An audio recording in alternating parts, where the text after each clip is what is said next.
Que a graça e a paz de nosso Senhor e Salvador Jesus Cristo esteja em cada coração. É com muita alegria que nós estamos aqui para mais uma videoaula. E hoje a lição de número 6, que vai falar sobre a sexualidade humana. Já deixa o teu aqui nesse vídeo, já se inscreva no nosso canal, é lá que você vai baixar os slides, www.academiateologica.com.br. Em breve nós estaremos colocando ali um curso de oratória. Você que deseja saber e aprender a falar em público, então você precisa adquirir esse curso. O custo vai ser bem acessível e tudo que existe de melhor para que você aprenda acerca da oratória, retórica, da homilética, você vai encontrar nesse curso. Então em breve estaremos disponibilizando lá no site da Academia Teológica. Então já se inscreva lá, quando o curso estiver lá você vai ser notificado para que você possa então fazer parte. E também o livro, quero agradecer aos irmãos que estão adquirindo o livro, muitos irmãos estão comprando o PDF, e em breve já estará pronta a plataforma para que você possa, então, os irmãos estão perguntando, vai ter o livro impresso? Na verdade, aqui na minha cidade eu já vendo o livro impresso, nas livrarias aqui da minha cidade. E eu estarei então disponibilizando para os irmãos o envio do livro impresso, para dar razão da nossa fé.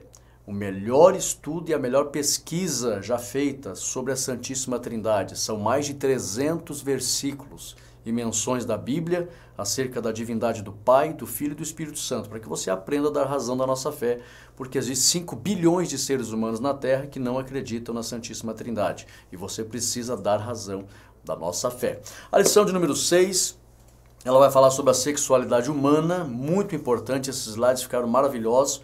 E eu aconselho que os irmãos baixem esses slides o quanto antes. Vamos lá, o slide 2, a primeira parte da lição, nos diz assim: Deus criou apenas 2 sexos. Então nós vamos aprender aqui sobre mostrar que o sexo foi criado por Deus para ser desfrutado dentro do matrimônio. Vamos aprender aqui nos objetivos da lição. Subsídio teológico, vamos aqui, primeiro definição de sexo. A palavra sexo tem sua origem do latim sexus e significa estado de ser macho ou fêmea. Ser macho e fêmea significa ter características estruturais e funcionais diferentes. Tá? Uma das principais diferenças está na anatomia corporal. Então, devido à diferença corporal, é que a Bíblia os chama de homem e mulher, conforme Gênesis 1 e 27. O slide 3, para você entender mais cientificamente, o que determina o comportamento sexual humano. Então nós temos aqui mulher, você vai encontrar na linguagem científica o cromossomo XX e o homem XY. Esse XX e XY é que no microscópio o cromossomo parece mesmo com essas letras, mas foram colocadas por determinação de quem fez a pesquisa, tá?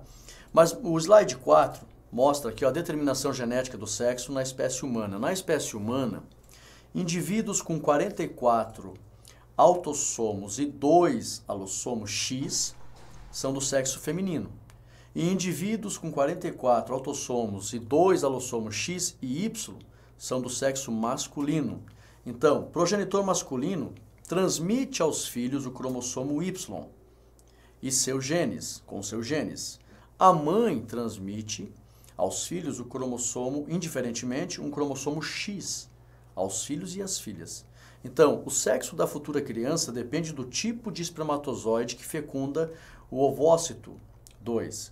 A probabilidade para cada caso é de meio ou de 50%. No slide 5 fica mais claro ainda. Herança dos cromossomos sexuais em humanos, sistema XY. Então, um espermatozoide X, tá, que vem do homem, mais o óvulo X, então ele vai ficar 2X e isso vai definir o sexo feminino. Tá? Um espermatozoide Y, tá, que vem do homem, e o óvulo X da mulher vai ficar XY, vai definir o sexo masculino. Então, repetindo, espermatozoide X com o óvulo X da mulher, sexo feminino, dá 2 cromossomos X. E um espermatozoide Y e o óvulo X, que vai ficar XY, vai dar então a definição do sexo masculino. Nesses 2 cromossomos existem genes que são diferentes. Genes presentes no cromossomo X não são encontrados no cromossomo ou no Y. E os presentes no Y não têm correspondente no X. Há uma pequena região do Y que apresenta uma correspondência do cromossomo, perdão, do cromossomo X. Então, só para você entender que é lá na formação, lá na concepção, se vier um espermatozoide X com o óvulo da mulher, que já tem ali o cromossomo X na mulher, então vai dar a definição de 2X, 2 cromossomos X, e virar o sexo feminino. Mas se vier o espermatozoide Y, que isso aqui, lá no slide 3, tá? Voltando um pouquinho, você vai ver ali, ó, no microscópio, vai mostrar a mulher, são 46 pares iguais desse cromossomo X, iguais. Na mulher não tem diferença nenhuma, os 46 são idênticos. Mas no homem, aparece um par que não é idêntico. E aí onde eles definiram como XY, tá? Então só para você entender que no homem foi encontrado esse par que não é idêntico. Aparece ali um X e um Y. Eles colocaram a nomenclatura, tá? Quem fez a pesquisa colocou lá X, Y, porque no homem os pares não são iguais, ou um par não é igual, tá? Então se vier do homem um cromossomo Y, e aí a mulher já tem o X, então vai dar a definição do sexo masculino. Se vier do homem um X junto com o X da mulher, o sexo feminino. Por que eu estou falando isso? Para você entender lá na frente a questão da ideologia de gênero, que não existe como a sociedade hoje está querendo definir o gênero masculino e feminino por uma questão de ideias. Não. É uma questão de genética, tá? Já lá na concepção, já tem a definição do que é o sexo feminino e do que é o sexo masculino, pelos cromossomas de cada um, ok? Então nós temos aqui, slide 6, Deus criou o sexo. Deus pediu para que o primeiro casal frutificasse e enchesse a terra, conforme Gênesis 1 e 28. A maneira de haver a frutificação é por meio do relacionamento íntimo do casal.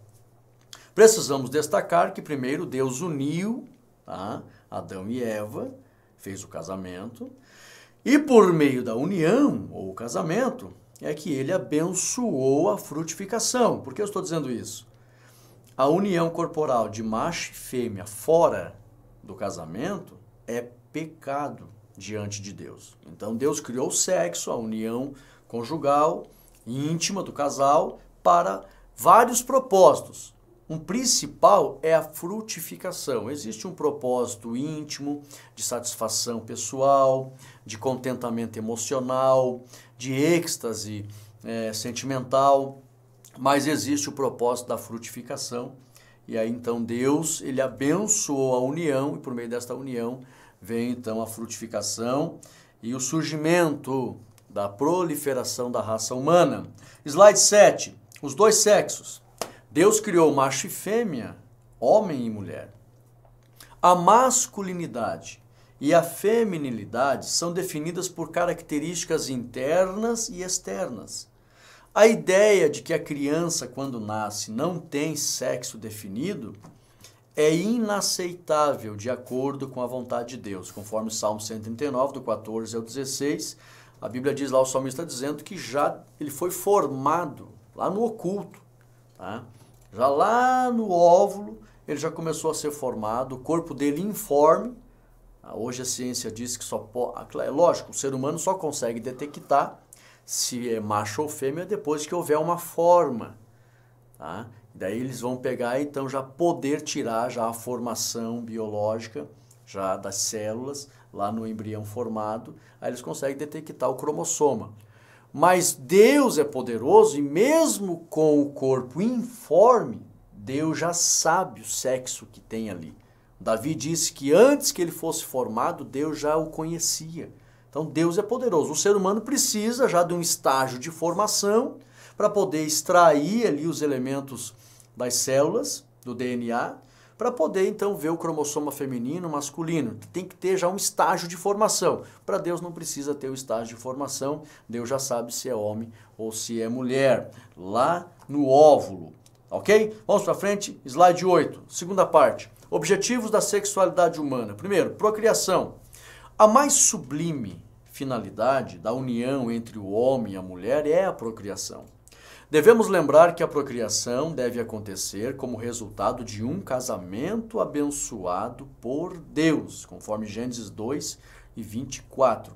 É muito sublime essa questão da procriação, porque ela traz o resultado da vontade de Deus para com a raça humana. Então, quando houver a união, o casamento e a procriação, o homem cumpre o propósito da sua existência. E isso glorifica a Deus. Então, os filhos, que a Bíblia diz, são herança do Senhor, ou resultado dos propósitos de Deus para com a humanidade. Por isso que é sublime a união do homem e da mulher para a procriação. Slide 9, olha que lindo. A união conjugal. A união conjugal foi aprovada por Deus, de tal maneira que o próprio Deus disse que o casal seria uma só carne. A expressão diz respeito tanto ao aspecto emocional como físico. Quando Deus olha, é bom que os irmãos aprendam isso aqui, viu? Quando Deus olha para o casal, ele vê além de um homem e uma mulher. Deus vê uma só carne, conforme Mateus 19 e 16. Isso é muito lindo aos olhos de Deus, a união conjugal. Então Deus abençoou e propositou esta união para os seus propósitos, tanto para com o reino, como para a realização pessoal do ser humano. Isso é maravilhoso. O slide 10, olha que lindo. A glória de Deus. Existe um mistério glorioso, irmãos, quando um casal está unido por meio do matrimônio. A união de um homem e uma mulher revela, sabe o quê? O poder e a glória de Deus em ter feito a mulher tirando-a do homem, conforme Gênesis 2 e 23. Quando o homem e a mulher, principalmente na intimidade conjugal, eles ficam literalmente unidos, formando uma só carne, é a prova de que a mulher verdadeiramente foi tirada do homem. Por quê? Porque esta mesma mulher pode estar unida literalmente ao homem. Então, quando ocorre a união literal, tá? Conjunção ou por meio do coito, a intimidade do casal, ela fica unida para provar que assim como ela está literalmente unida, é a prova cabal de que ela foi tirada do homem. Então Deus, quando criou Eva e tirou ela do homem, extraindo a costela de Adão, ele fez esta mulher e Deus preparou a união do homem e da mulher de maneira que eles ficam uma só carne, para provar que verdadeiramente do homem é que a mulher foi tirada, porque ela se liga ao homem formando uma só carne. Então, existe um mistério glorioso quando existe ali o relacionamento íntimo do casal, e é uma das grandes, é a maior prova de que verdadeiramente, contrariando a teoria da evolução, não, Deus criou o homem num ato criativo e do homem tirou a mulher, de maneira que essa mesma mulher pode se unir novamente ao homem por meio da intimidade conjugal, através do casamento. Isso é maravilhoso. Então, por isso que aparece a glória de Deus aí. Ok? Slide 11. Distorções acerca da sexualidade. Essa parte da lição, até na escola dominical, peço que os irmãos assim não se alonguem muito, porque é muito importante, tem várias informações aqui, tá? E ela é muito boa essa parte da lição. Olha só, fornicação. A palavra fornicação vem de fornices, ou fornix, ou abóboda, ou arco. Como assim? Olha só. É uma relação sexual realizada entre duas pessoas que não são casadas. Fornices era o arco da porta sob a qual as prostitutas romanas se exibiam.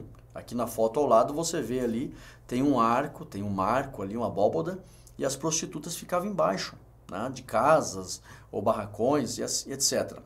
No Novo Testamento, fornicação é o termo usado para traduzir a palavra grega porneia, e é vista como pecado aos olhos de Deus, conforme 1 Timóteo 1 e 10. Então, fornicação é pecado. O slide 12 mostra aqui, irmãos, no Brasil, nós estamos com uma realidade muito triste. Olha só, sexo na adolescência. Isso aqui é para mostrar a prática da fornicação no Brasil. Adolescentes que apresentam vida sexual ativa, fora do casamento. Então, dos 11 anos aos 14 anos, 14% dessa população no Brasil já tem vida sexual ativa. 14%. Todos os adolescentes do Brasil, tá? 14% já tem vida sexual ativa. Agora, de 15 a 17, é mais grave ainda. 44% dos jovens do Brasil já tem vida sexual ativa fora do casamento. Então, toda a população de jovens do Brasil, quase a metade, já tem vida sexual ativa. E acima dos 18, 72%. Ou seja, chegou com 18 anos de idade ou 19 anos de idade, todos os jovens do Brasil com 18 e 19 anos de idade, a grande maioria, 72%, já tem vida sexual ativa. E a grande maioria fora do casamento. O que é isso? Fornicação. Nós estamos num país, irmãos, considerado um país imoral. Nós temos que clamar a Deus com essa triste realidade. Slide 13. O adultério. Subsídio teológico. O adultério como ato de se relacionar. O adultério como ato de se relacionar com o terceiro na constância do casamento é considerado uma grave violação dos deveres conjugais por quase todas as civilizações da Terra, em quase toda a história. A Bíblia é clara em dizer, não adulterarás, conforme Êxodo 20:14, que é o 7º mandamento que está ali no slides dos 10 mandamentos, lá de Êxodo 23 ao 17. Irmãos, em toda a história da humanidade, em todas as civilizações, a grande maioria, praticamente 99%, o adultério é considerado um ato grave entre o casal. É tanto que no Código de Hammurabi, que foi escrito praticamente, alguns acreditam que até antes de Moisés ter escrevido a Bíblia, Moisés começou a escrever 1440 a.C. O Código de Hammurabi é considerado um pouco mais antigo, o Hammurabi foi um legislador, né? Um rei da antiga Babilônia, na região da Mesopotâmia ali. E havia ali, no Código de Hammurabi, que se o homem fosse pego em adultério com uma mulher, os dois deveriam ser amarrados e ser lançados vivos no rio. Os dois. Era tão grave que a pena era a morte. E mesmo já na lei de Moisés, isso era tão grave, porque a pessoa que eu costumo dizer, a pessoa que adultera, ela tem que quebrar aqui no mínimo 4 ou 5 mandamentos da lei de Deus. Ela vai colocar o adultério, a relação extraconjugal acima do amor a Deus, da obediência a Deus, vai colocar aquela relação como uma idolatria, foca todo o seu interesse na relação, é como se fosse um outro Deus diante dele. Ela vai mentir, ela vai desonrar, ela vai cobiçar, ela vai fazer uma quebra de grandes mandamentos. O adultério é terrível, é fatal. Então, o adultério, olha só o slide 14, irmãos, uma realidade no Brasil, os dados da infidelidade no Brasil. Então nós temos aqui 50,5%, tá? A população masculina é comprovadamente a que mais trai. Então o homem no Brasil é o que mais trai. Então nós temos aqui 40,5%, a média de brasileiros que afirmam ou afirmaram que a infidelidade já fez parte de um relacionamento. Metade da população se considera praticamente infiel. 30,2% das mulheres afirmam ter sido infiéis ao longo de sua vida. E aqui a estatística é muito negativa porque cresce o número de mulheres que estão sendo infiéis nos relacionamentos. E nós temos aqui, foi feita uma pesquisa, essa pesquisa aqui da Universidade de São Paulo, tá? A USP. Aqui diz que os paulistanos são os que menos traem, todos os estados do Brasil, né? Com 33,8% a afirmar que já foram infiéis em um relacionamento. Que tem outros estados que foram assim uma estatística maior. E os baianos, o estado da Bahia, são os que mais traem, com 45,8% a responder que já traíram os seus parceiros. Então, praticamente, irmãos, metade da população do Brasil, aproximadamente 200 milhões, já confessaram ser infiéis e cometeram o adultério. Isso é triste aos olhos de Deus. Vamos aqui o slide 15, terceiro tópico. O homossexualismo. Tá? De acordo com a Bíblia, a homossexualidade é um pecado grave aos olhos de Deus. Conforme Romanos, aconselho que os irmãos leiam Romanos, do capítulo 1, versículo 24 ao 33. Ali a Bíblia diz que Deus entregou as paixões infames Ali mulher se relaciona com mulher, homem com homem, está tudo aqui em Romanos, leia domingo, muito importante essa informação. Agora, homossexualidade do grego homos, tá? Igual ao latim sexus, tá? Então seria do mesmo sexo, ou o ser humano do mesmo, se interessar, né? Pelo mesmo sexo. Refere-se ao atributo, característica ou qualidade de um ser humano que sente atração física, emocional ou estética por outro ser do mesmo sexo. Isso é homossexualidade. A homossexualidade é uma orientação sexual, tá? Ela não vem lá na genética, já foi feita até a pesquisa, tem até um camarada que tentou fazer uma pesquisa, ele tentou achar um cromossomo homossexual, não existe, tá? Ou é macho ou é fêmea. Então olha aqui, irmãos, é bom saber que falar de homossexual tem um grupo aqui que abrange essas pessoas. Os homossexuais estão divididos em gays, lésbicas, bissexuais, transexuais, transgêneros e travestis, ok? Então olha aqui para o irmão Rodrigo, só para você entender que quando fala de homossexual tem um grupo de pessoas aqui que tem uma personalidade diferente em relação a se relacionar com o sexo oposto, tá? Então nós temos aqui essa realidade. O slide 16, olha que interessante. A ideologia de gênero.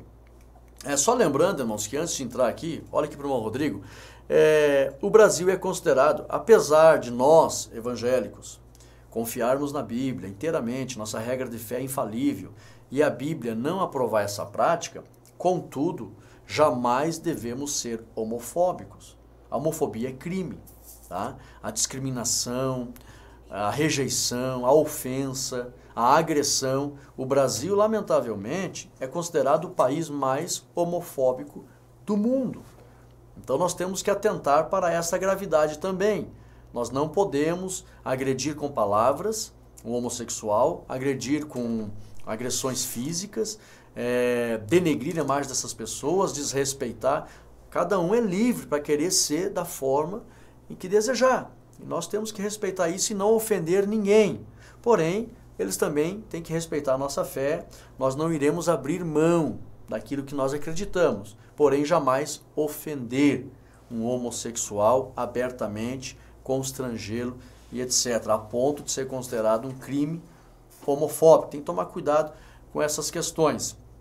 É claro, irmãos, nós vamos falar agora da ideologia de gênero. Olha só, o slide 16. Isso aqui é uma coisa muito séria. E eu vou explicar algo aqui, depois vou pedir para os irmãos, começar a disseminar isso no Brasil. A ideologia de gênero é uma doutrina antibíblica, tá? A definição do sexo humano é determinada de acordo com a concepção. Lá na concepção já vai vir ali, já é possível extrair o cromossoma para detectar se é feminino ou masculino, tá? Conforme Salmo 139, 14 ao 16, lá já vem uma definição, a Bíblia dizendo que já é formado no útero da mãe o sexo. Agora, a ideologia de gênero é uma deformação no conceito de gênero humano. Primeiro, não há apenas homem e mulher, mas também outros gêneros. Segundo, toda pessoa pode escolher o seu gênero. Isso aqui é o que eles dizem, essa teoria. Agora, isso é uma filosofia antibíblica, difundida nos discursos políticos, educacionais e midiáticos. Entram nos costumes e nas culturas, pervertendo a compreensão a respeito de família. Então, quero deixar claro para os irmãos aqui que a ideologia de gênero é uma doutrina criada por políticos, educacionais, midiáticos, formadores de opinião e pela própria classe, tá, dos LGBTs. Eles criaram essa teoria. E eu tenho visto assim na mídia nacional, dá a impressão que existe um grande choque, um conflito entre esse grupo, e também eles acusam muito os evangélicos de serem homofóbicos, etc e tal, e há um grande choque. Na verdade, irmãos, não há necessidade de ter choque. No meu ponto de vista, aqui, pastor Rodrigo Gomes, no meu ponto de vista, de acordo com a minha formação de teólogo, eu quero deixar o meu parecer aqui, gostaria que você, irmão brasileiro, começasse a divulgar isso na sociedade. O que está acontecendo no Brasil em relação à ideologia de gênero? Eles querem que essa teoria seja ensinada nas escolas. Eles querem fazer a doutrinação daquilo que eles acreditam.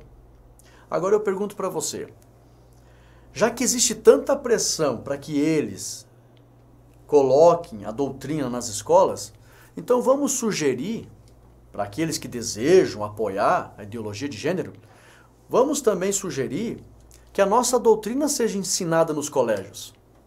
Deixa livre. Atenção, autoridades. Divulgue esse vídeo no Brasil todo.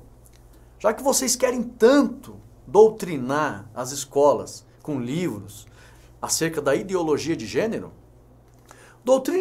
permitam também que nós evangélicos venhamos a doutrinar com livros, cartilhas, apostilas na sala de aula. Deixe nós também doutrinar ensinar a nossa doutrina evangélica nas escolas.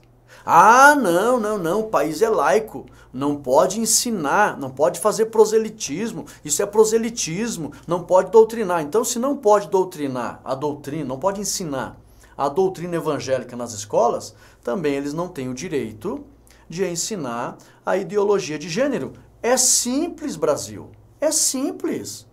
Se a regra é para um, é para todos.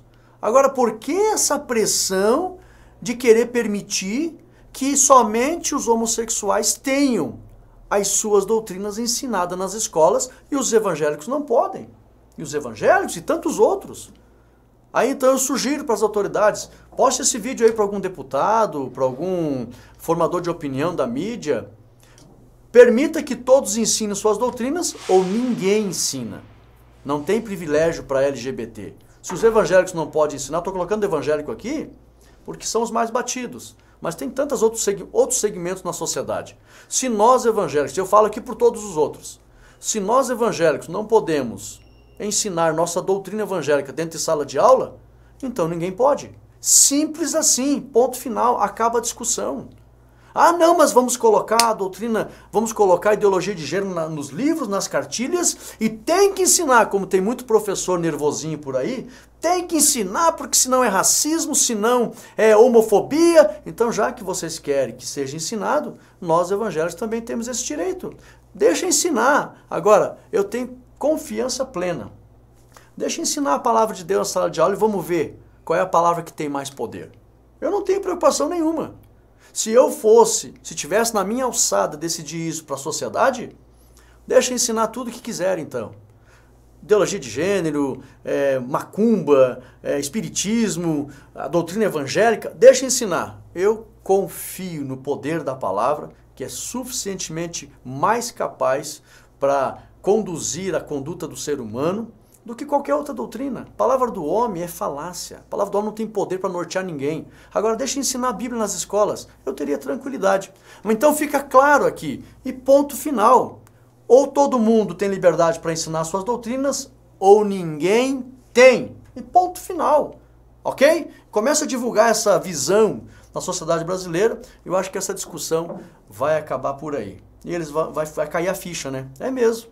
Já que nós queremos ensinar a nossa ideologia de gênero, como eles querem, então os evangélicos também têm direito. Ah, não, os evangélicos não podem. Então ninguém pode. Ponto final. Simples, acaba a discussão. Vamos lá? Slide 17.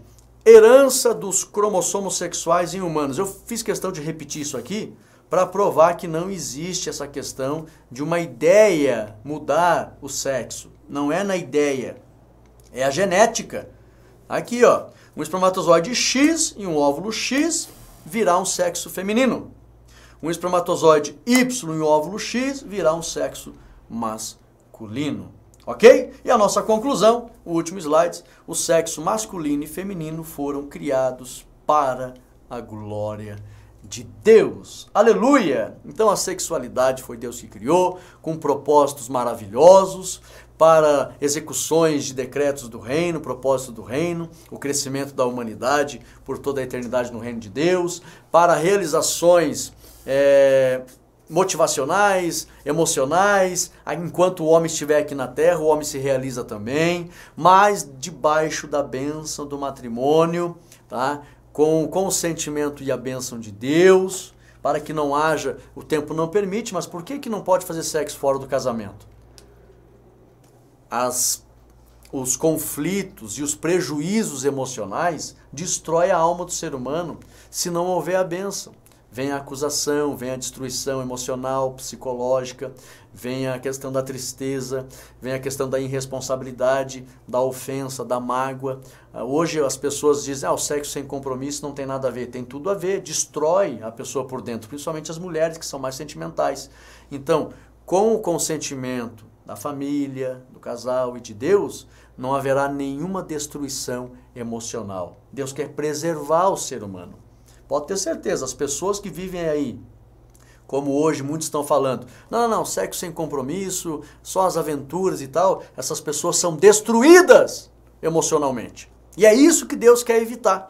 Pode fazer uma pesquisa, saia na rua aí, com uma caneta aí, ou contrata o IBGE para fazer aí. Veja lá as pessoas que gostam da vida fácil, do sexo sem compromisso, das baladas, das fantasias, das aventuras. Veja se essas pessoas não têm grandes conflitos internos, grandes conflitos emocionais e são pessoas realmente tristes. Faça a pesquisa para você ver. É exatamente isso que Deus quer evitar que aconteça no ser humano. Agora vejo pessoas que têm estabilidade conjugal, estabilidade emocional, que têm equilíbrio emocional, que são pessoas de bem, alegres, felizes, bem-sucedidas. Essas pessoas têm um casamento estável, uma vida familiar estável e elas não têm confusão emocional. É isso que Deus quer propor para a humanidade. Ok? Eu convido você domingo a estar na igreja para aprender a lição de número 6. Deixa o teu aqui nesse vídeo, compartilhe esse vídeo e fiquem todos na paz de Cristo Jesus. Amém.